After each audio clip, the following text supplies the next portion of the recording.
Sveiki, mėly klausytojai, jūs klausotės Psichologinio espreso tinklalaidės, kurioje kalbame apie psichologinę gerovę, apie tai, kaip pažinti save ir kaip pasitikėti savimi. Dieną mano viešnia operos žvaigždė. Įvairių tarptautinių ir televizijos projektų bei konkursų komisijos narė bei jų pirmininkė. Laidų vedėja bei pati jų autorė, savo vardo vokalo Vasaros akademijos įkūrėja bei aktyvi rotarietė. Tačiau ši moteris tuo pačiu yra ne tik garsiausių pasaulio scenų atlikėja, tačiau bet ir geba paprastai kalbėti apie tai, kas tikra. Su manim šiandien Nomeda Kazlaus. Labai džiaugiuosi šiandien matydama. Nomeda, dažnai apie jūs kalbama kaip apie profesionalumą, pasitikėjimą savimi, balsą, sceną. Bet kas jūs esate savo? Ne mokiniams, ne publikai, o tik savo. Aš esu turbūt tiesiog Dievo vaikas šitoj žemėje. Jaučiuosi šito tiesiog fantastiško, tobulo, harmoningo ir labai gražaus pasaulio dalelytė, kuri prasmingai įsilieja į pasaulio gyvenimą, į žmonių gyvenimą ir kažką tai nori kurti. Tikrai, bet pasakėte apie tą prasmę, kaip svarbu kiekvienam prasmingai įsilieti ir duoti savo tą dalį savęs pasaulį. O ar prisimenate save, kai buvote 18-20 metų, ar taip pat jautėtės užtikrinta tokia, kokią matome dabar, ar buvo kažkaip kitaip? Turbūt labai nustebinsiu, bet nuo jau tikrai pirmųjų klasių reikėjo dirbti su savim ir rasti tokį, pasitikėjimą savim, kadangi mokiausi Čiurlionio meno mokykloje ir mokiausi fortepijono specialybės, reikėjo išeiti prieš publiką, groti, atsiskaityti egzaminus. Tai buvo iš tikrųjų iššūkis, nes mums kiekvienam augančiam iškyla pasitikėjimo savim klausimas, tada, kai reikia ar viešai kalbėti, ar viešai kažką atlikti, ar kažką tai pristatyti, galų gale klasėje, skaityti eilėraštį. Tai teisingai pasakot kažkokią istoriją ir aš žinau, kad tai yra amžina problema ir toks amžinas klausimas ir aš dirbu tuo klausimu ir su savo dukra Odabelo, kuriai 14 metų dabar ir mes dažnai diskutuojam. Tai yra darbas. Aš supratau, kad turiu su savim dirbti ir save mokinti, išeiti prieš žmonės, kvėpuoti taisyklingai ir tiesiog išmokti jausti džiaugsmą tam tikrą. Tai yra labai labai svarbu. Ne stresą. Kitaip tariant, streso būseną pakeisti to pasimėgavimo ir džiaugsmo būseną. Ir iš tikrųjų mes kaip žmonės, kaip tikrai tobuli Dievo vaikai, Dievo pasiuntiniai šitai žemėje, galim tą padaryti. Tiesiog paprasčiausiai, kaip dabar kompiuterį keisti kažkokius tai vaizdus, reiškia savo psichikoje keisti irgi emocijas ir iš negatyvios, nes visgi baimė, tai yra negatyvi emocija, keisti ją į tokią pasitenkinimo ar geros būsenos emociją, tai yra labai labai svarbu. Ir aš tai išmokau pakankamai anksti, turbūt vėl nustebinsiu, bet kai perėjau į operinį dainavimą, tai buvo maždaug 20 metų, nes aš įstojau iš antro kurso muzikos akademijos muzikologijos į antrą dainavimo kursą ir man reikėjo išeiti pirmą kartą dainuoti prieš žmonės. Vėl aš turėjau naujai išmokti tą daryti, nes groti yra vienas dalykas, kalbėti yra kitas dalykas, tarkim, vesti laidą yra dar kitas dalykas, bet kai tu turi dainuoti ir tavo instrumentas vėlgi yra gyvas, žodžiu, tai yra amžinas darbas ir man labai artimas posakis, kad kiekvienas meistras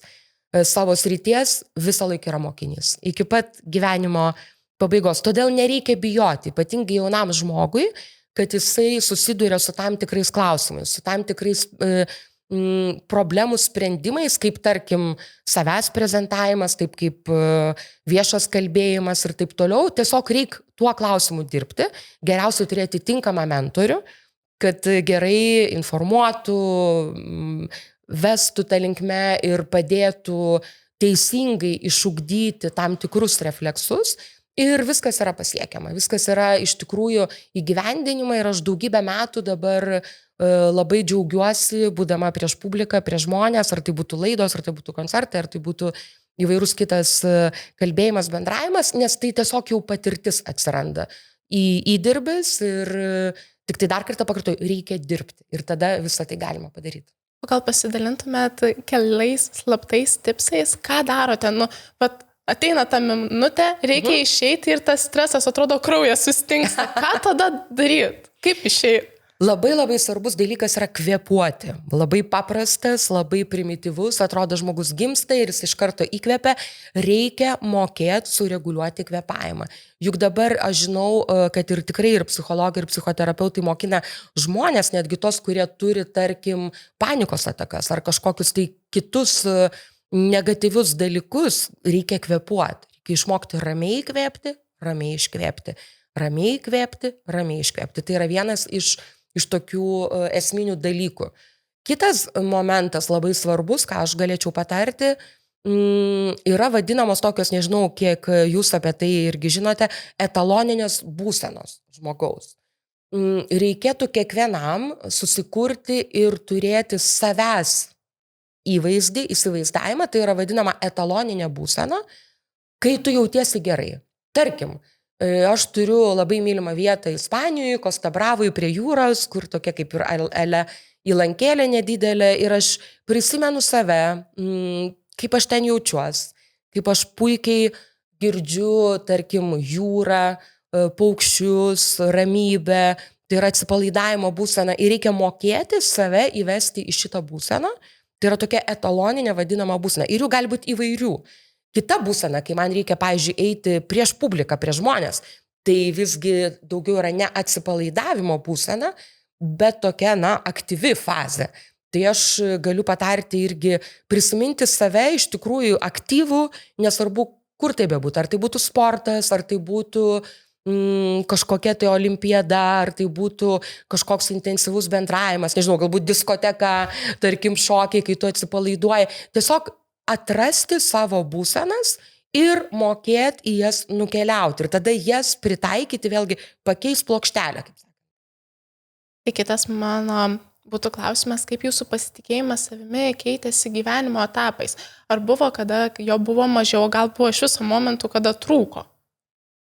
Pasitikėjimas savimi turbūt vėlgi yra daugiau toksai jaunystės ir paauglystės klausimas kiekvienam žmogui. Nes, kaip ir minėjau, reikia mokėti pritaikyti save tai veiklai, kurią tu nori vystyti, kurią nori užsiimti.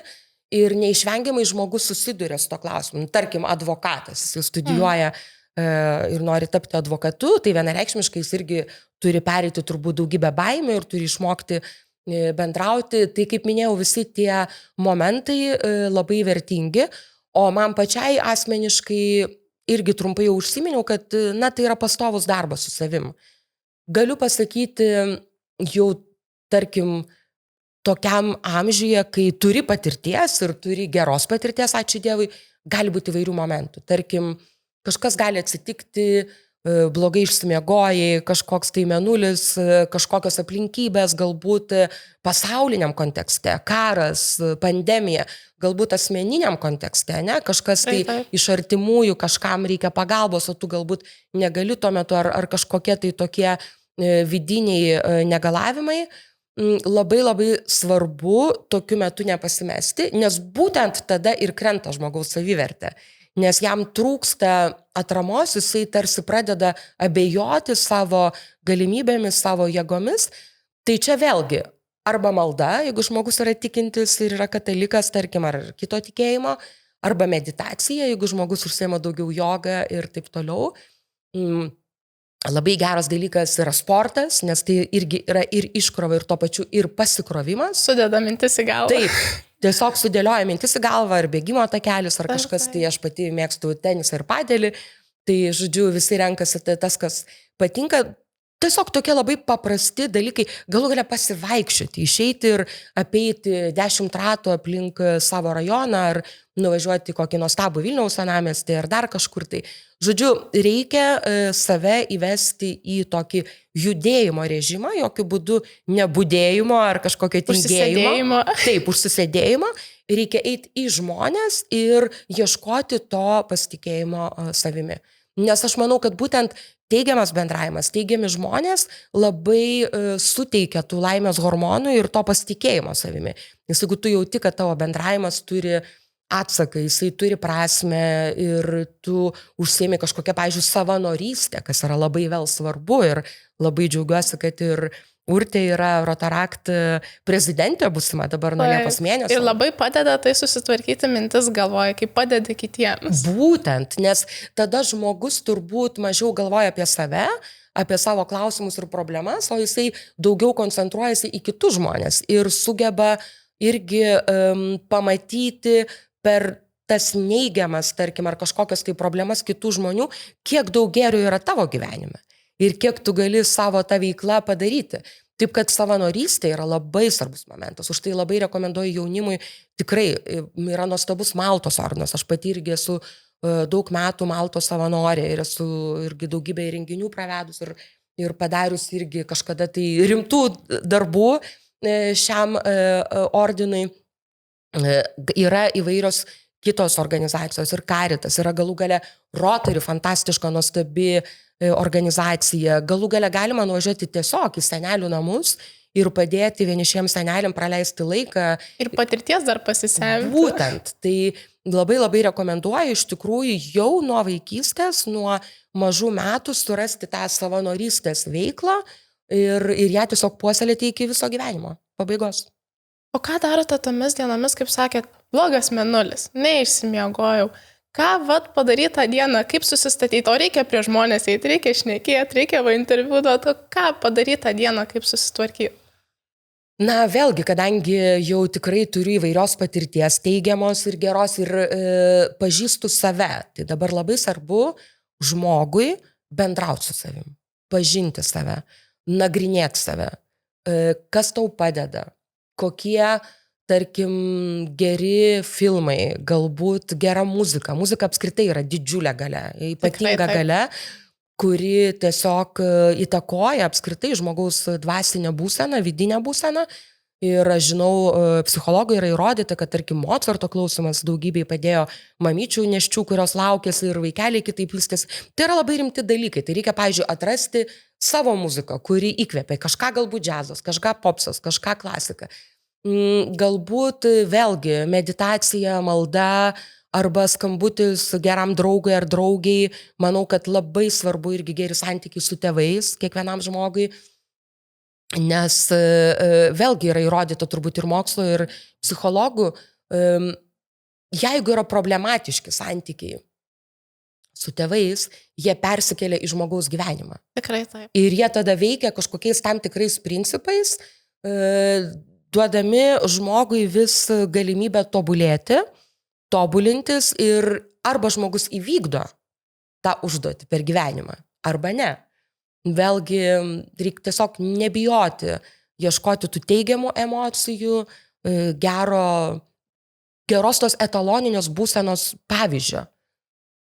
O kalbėjote, kad nutinka visko gyvenime, tai ar buvo tokių momentų, kuriuos pirmą vertinot kaip nesėkmę, o paskui išaiškėjo, kad tai dovana iš tikrųjų jūsų gyvenimui?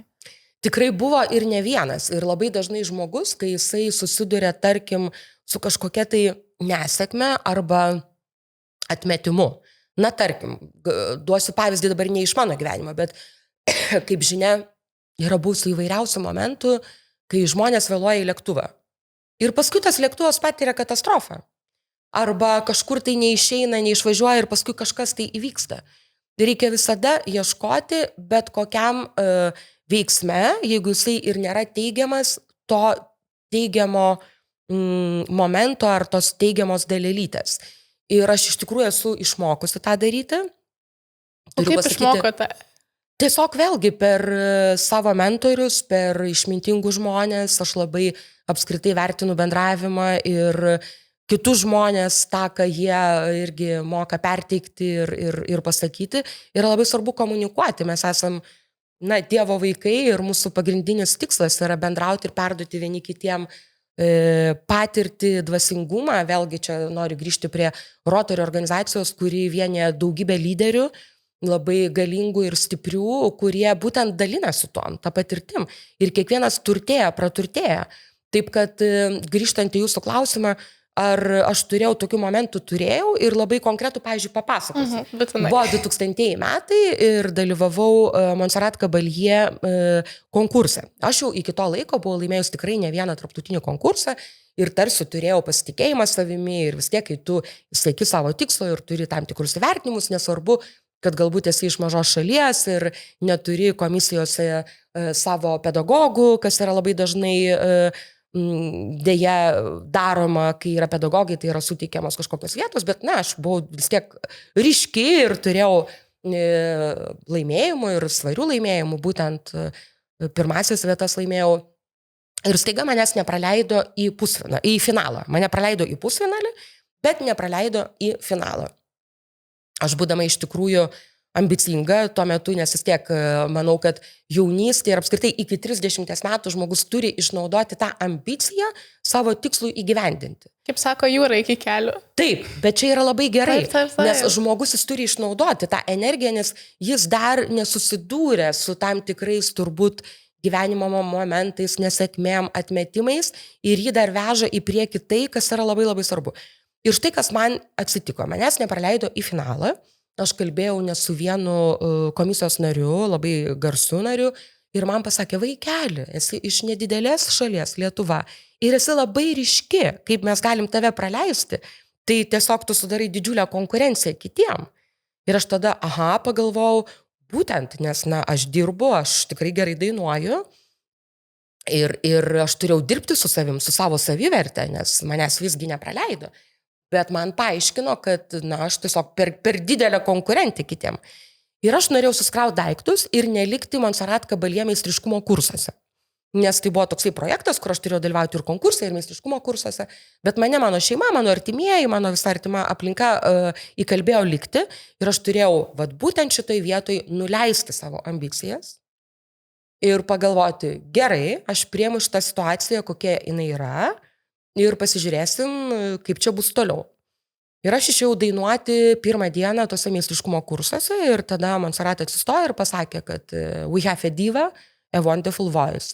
Ir man suorganizavo perklausą vienam garsiausių pasaulio agentų, tai yra Carlos Caballé, kuris tikrai visas jaunimas žino Montserrat Caballé ir Freddie Mercurio Barcelona garsų gabalą. Tai būtent Carlos ir padarė šį duetą, jis buvo prodiuseris. Ir staiga aš gavau daugybę kontraktų ir taip mano prasidėjo kelias, tarptautinis kelias ir taip toliau. O kas būtų buvę, jeigu aš būčiau vadovavusi savo ambicijom ir išvažiavus ir pasakius, manęs nepraleido į finalą, aš kokia nors ten, nežinau, įsižeidusi ar ten kokia nors... Bet gerai, kad buvo artimieji dar, kad... Būtent. Taip, pakoregavo. Tai ir reikia turėti omeny, kad yra labai svarbu aplinka, kokią mes turim, kokią mes susikūrėm, mūsų tėveliai, mūsų draugai, už tai yra labai svarbu bendruomenės, kurio mes priklausom, nes tai yra tie žmonės, į kurios tu gali atsiremti. Tais momentais, kai tau reikia iš tikrųjų pagalbos, kai tau reikia tokio, užtvirtinimo, kai arba tu pasitiki savim, arba tu šlubuoji. Pagalbos skambučio to. Taip, tokia pagalbos skambučio. Todėl tikrai kurkite gražius santykius su aplinka, su savo bendruomenėm. Ir drąsiai kreipkitės, kai reikia, kai jaučiat, kad reikia pastart, kai jaučiat, kad tiesiog reikia išsišnekėti, pasišnekėti, galbūt išsiverkti, galbūt išsijuokti, galbūt tiesiog patylėti, išeiti. Reikia visą tai daryti ir daryti visą laiką iš karto, nebelaukti, kad kažkaip susidėliotų daug tų klausimų ar problemų. Ir kaip sakėt, visi susidurėm su ta kritika, kaip jums pasakė, per ryški. Atrodo, net kritika tokia neargumentuota, kažkaip labai nepagrįsta, kodėl neturėčiau. O kaip kaip susigyvenat su kritika? Kiekvienam iš mūsų pasitaiko ir turim visi savo receptų. Koks jūsų receptas? Aš kadangi besimokydama Čiurlionio meno mokykloje studijavau muzikologiją, tai yra muzikos kritika, tai tikrai tą žanrą labai gerai išmanau. Ir kai pati susidūriau jau kaip atlikėja vėliau su ta vadinama kritika ir profesionalia kritika, turėjau gana ilgą pokalbį irgi su Montserrat. Ir jinai man pasakė, žinai, yra tikrai nedaug pasaulyje žmonių, kuriais aš galiu pasitikėti. Nes daugelis turbūt kritikuoja tiesiog iš pavydo, daugelis iš to, kad neturi ką pasakyti, trūksta kompetencijos, yra labai svarbu turėti žmonės, kuriais tu pasitiki ir gali tikrai pašnekėti. Žmonėm būna įvairių situacijų gyvenime. Nėra gyvenimas toksai lygus ir tiesus ir vien tik aukštyn į žvaigždes. Gali būti kažkokiu tai pakilimu, gali būti nusileidimu. Manau, kad kaip tik čia sportas labai padeda ir sportinis charakteris, nes tam tikra nesėkmė, jinai ugdo sėkmę. Nes tu atsikeli, tu moki savyje atrasti jėgų ir dar kartą, tarkim, nežinau, kokiam tenise servuoti, varyti, nepasiduoti, lygiai taip pat bet kokioje kitoje profesijoje ir srityje. Todėl vėlgi reikia ugdyti savyje tą sportininko charakterį, tokį stiprų charakterį ir visą laiką, tiesiog atsikelt ir eit pirmin ir žinoti, kad pasaulis yra nuostabus, kad jame yra daugybė gerų žmonių, kad yra tiesiog tiek spalvų, tiek grožio ir tiek niuansų, tiek tiesiog detalių, kurias reikia irgi mokėti pastebėti. Ten, tarkim, čiulba paukštelis, ar staiga sužydėjo alyvos, ar eini ir galvoji, koks gražus žmogus, eina, savo šypsosi, ar ten kokį vaiką krikštojantį pamatai. Reikia mokėti džiaugtis, reikia mokėti... Nesusikoncentruoti tais kritiką. Būtent. Ir tada ta kritika, jeigu jinai yra tikrai argumentuota ir jinai yra rimta, žmogus ją atsižvelgia visais atvejais.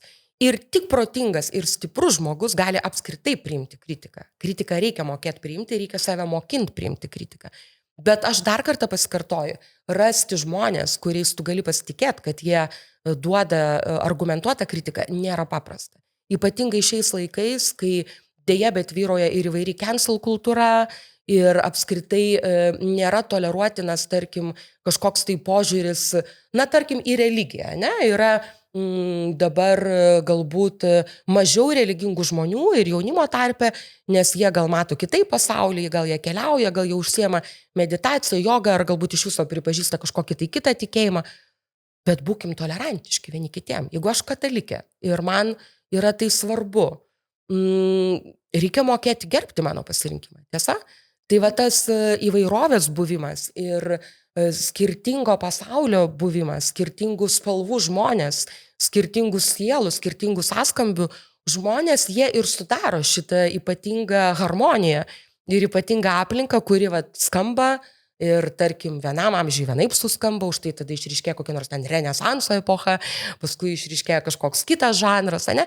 Tai ir yra grožis. Mes dabar gyvenam šiuolaikiniam pasauliu, kur yra visko labai daug, kur iš tikrųjų tiesiog viskas vyksta tokiu greičiu ir informacija. Aš prisimenu save, kai rašiau, tarkim, referatus apie Mariją Kalas, kai studijavau muzikologiją, man reikėdavo eiti į Mažvydo biblioteką, užsisakyti tam tikrus straipsnius ir sėdėti ir laukti apie kokią valandą, kol atneš studijuoti, o dabar mes galim gauti informaciją tiesiog labai greitai, labai aktyviai ir už tai viskas vyksta fantastiškai greitai. Reiškia, mes turim išmokti ir save kontroliuoti irgi labai greitai. Ir save prisitaikyti labai greitai. Ir iš viso jūs labai pasakėt gerą to žodį prisitaikyti.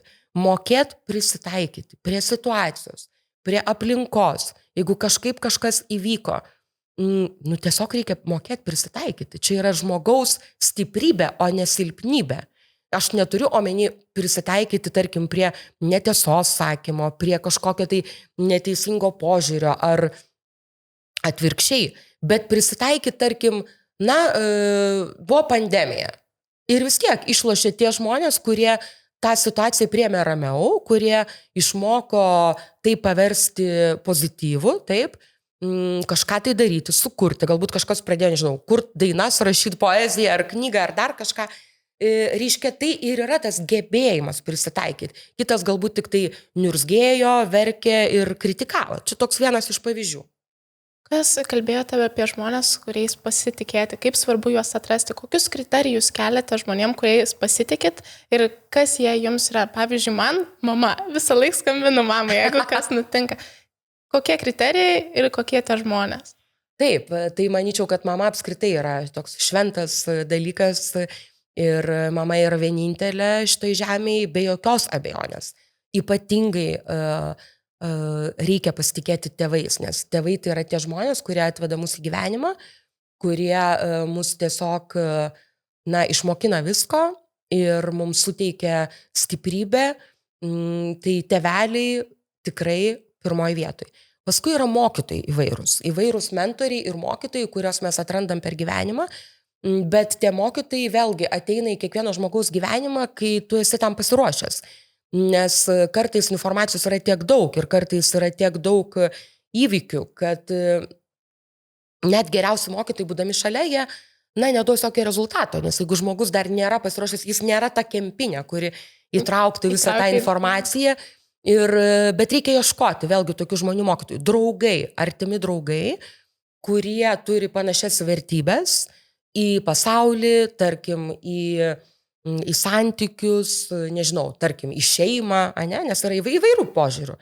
Į apskritai gėrį blogį, nes irgi yra įvairių požiūrių. Kažkas tai nori matyti tik juodą, tik baltą ir nemato kažkokių pustonio, ne? Tai tokius žmonės reikia kurti per gyvenimą savo pasaulį, savo tą mikropasaulį, nes mes gyvenam makropasaulyje dideliam. Ir reikia būtinai susikurti mikropasaulį ir jį pradėti mikroklimatą, taip, ir jį pradėti kurti jau labai anksti, jau praktiškai nuo vaikystės, nes, žiūrėkit, mes ir turime savo vaikystės draugus, paauglystės draugus, ir jie dažnai išlieka tie, kurie mus pažįsta ir mus žino. Ir ne tada, kai tu, tarkim, turi kažkokių pasiekimų, kai tu esi kažkoks, nežinau, visuomeniai turintis vardą žmogus, gali ir tada ateiti nuostabų žmonės į tavo gyvenimą ir jie tikrai ateina. Bet, žodžiu, tą aplinką savo reikia labai vertinti, ją labai saugoti ir ją tikrai kurti. Ar buvo tokių momentų, kada reikėjo rinktis tarp to, ar išlikti savimi, ar prisitaikyti prie kitų? Tokių gal blogesnių momentų, ne tada, kada buvo aiškus vertybinis pagrindas, bet tokių, kur tikrai svyravo jūsų nuomonė. Ką pasirinkote? Visą laiką rinkausi būti savimi. Ir galbūt būti ta balta varna, ir aš čia tikrai buvau. Buvau turbūt ir mokyklos laikotarpį, ir ypatingai akademijoje, ir dabar esu balta varna. Aš turiu pasakyti, kad ką tai reiškia balta varna, kai tu esi, žmogus einantis savo keliu, kai tam tikrą prasme ir netgi tiesioginę prasme esi laisvas, nuo nieko nepriklausomas nuo kažkokių tai žmonių įtakojimo, dinastijų, kastų, kažkokių tai profesinių grupių ar dar kažko, o tu pats savimi tiesiog kuri savo aplinką, savo gyvenimą ir manau, kad tą labai labai svarbu suprasti kiekvienam jaunam žmogui, nes tik tai mūsų unikalus kelias, tik tai mūsų unikalus gyvenimas yra reikalingas čia. Nes jeigu žmogus kažkaip prisitaiko, nusileidžia, jisai būtent praranda savivertę tada. Jisai nebeturi šaknų su savimi ir kartais dėja turbūt būna kažkokios situacijos, aš galiu įsivaizduoti žmonėm, kai jie dėl baimės, dėl kažkokių tai neigiamų emocijų turi prisitaikyti. Ar tai yra gerai, tai yra tikrai blogai, nes žmogus gyvena konflikte. O kaip žinom, kiekvienas žmogus, kuris konfliktuoja su savim, vis tiek prieina tą vadinamą liepto galą. Ir tu negali meluoti savo. Galbūt vienintelis žmogus, kuriam negali meluoti. Taip, galbūt žmogus gali kažkam kitam meluoti, nežinau, jeigu jisai yra melagis, bet tu tikrai su savimi būni labai daug. Ir naktį, ir ryte, ir visada. Taip, visada. Tuomet reikia kažkaip tos ramybės ir aš manau, kad būtent, kai žmogus savyje ugdo teigiamas emocijas ir tas vadinamas teigiamas vibracijas, jisai ir gali eiti savo unikaliu keliu ir nebijot pasirinkti, būti, tarkim, balta varna kažkokiu laikotarpiu ir elgtis, ne stereotipiškai, o kažkaip kitaip, turėdamas, aišku, motivaciją, kodėl jis tą daro. Šiais laikais labai vertinama tas, kad būti kuo savimi, išlikti savimi, nenublankti. Aš matau čia irgi tam tikrą tokią problemą, nes kartais žmonės, matydami save tokį labai kažkokį unikalų, aš turiu tokį posakį, tokie nesuprasti genijai, kurie nori, kad visi staiga kažkaip čia įvertintų ar dar kažką, bet tai yra blogai, nes visgi žmogus yra bendraujanti asmenybė, ir jisai turi komunikuoti ir turi bendrauti. Ir dabar tokių kaip nesuprastų genijų nebėra daugiau, nes komunikacija yra toks svarbus dalykas ir taip toli pažengęs, ir žmonės turi mokėti perduoti savo žinią ir pasiekti kitus žmonės. Taisyklingai perduoti žinią. Taip, būtent. Ir savo unikalio, ne iš kažko voktą. Taip, tikrai Taip, labai ir tuo pačiu ne kažkokia tai kvaila. Na, tarkim, galim čia duoti pavyzdį tokius pavojus kaip TikTok'e ar kažkur kitur žmonės ale unikalius įdeda idiotiškus vaizdus, kurie gali skatinti jaunimą ar žmonės kažkokiem blogiem tikslam. Tai čia nėra unikalumas, čia yra toks perlipimas jau visiškai per bet kokį padorumą, tiesiog slengsti. Nukrypimas, taip, teisingai. Aš irgi jums labai pritariu ir jau einame į pabaigą. Gerai. Aš esu pati pasirašius jums žaibiškų klausimų. Taip. Labai noriu jūsų nuoširdaus atsakymo. Taip. Atsakykit greitai, per daug negalvoja. Gerai. Keliais žodžiais. Ar tikite likimu ar atsitiktinumais? Likimu, numatyta. Ar dažniau klausote širdies ar proto? Dažniausiai klausausi intuicijos, kurią turiu 100%. Supratau. Knyga ar filmas, kuris pastaruoju metu paliko didžiausią įspūdį? Man labai paliko pernai matytas filmas įspūdį, su dukra matėm jį Ispanijoje, Oppenheimeris. Tai labai svarbi tema. Pati mačiau, labai. Taip, tiesiog labai stipriai sukrečiantis filmas ir mes labai daug diskutavom su mano Adabela paskui apie tą filmą, apie žmogaus poelgį, ne, ir kaip tam tikri sukurti dalykai gali tapti tiesiog priešų ir nužudyti netgi tą žmogų ir paskui daugybę žmonių. Žodžiu, ypatingai reikšmingas filmas. Tikrai pritariu, pati žiūrėjau su mama irgi, tai labai pritariu šitam filmui. Viena gyvenimo taisyklė, kurios visada laikotės? Tobulėjimui ribų nėra. Gerai, ir dabar viena frazė, kuri gyvenime jums labiausiai padėjo. Kuri man labiausiai padėjo. Turbūt, kad aš esu tiesiog Dievo vaikas. Kai jautiesi dalele šitam nuostabiam pasaulyje, tai tu jautiesi gerai. Taip. Gerai, labai pritariu jums. Ir paskutinis, jeigu šiuo metu mūsų klausosi žmogus, kuris netaip pasitikė savim, nesijaučia ne ta diena jam, o galbūt ne tas etapas gyvenimo, ką norėtumėt jam perduoti?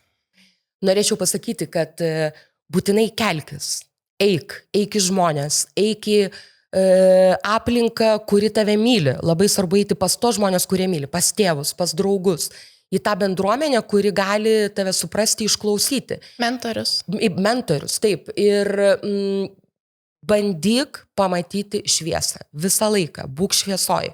Nes tik diena, tik tai rytas, tik tai saulė, tik tai šviesa yra mūsų vedlys, nes visą laiką po nakties išaušta rytas. Ačiū Jums labai, labai tikrai ačiū Jums ir ačiū Jums klausytojai, kad klausėte mūsų, susitiksim kitose tinklalaidėse. Ačiū labai.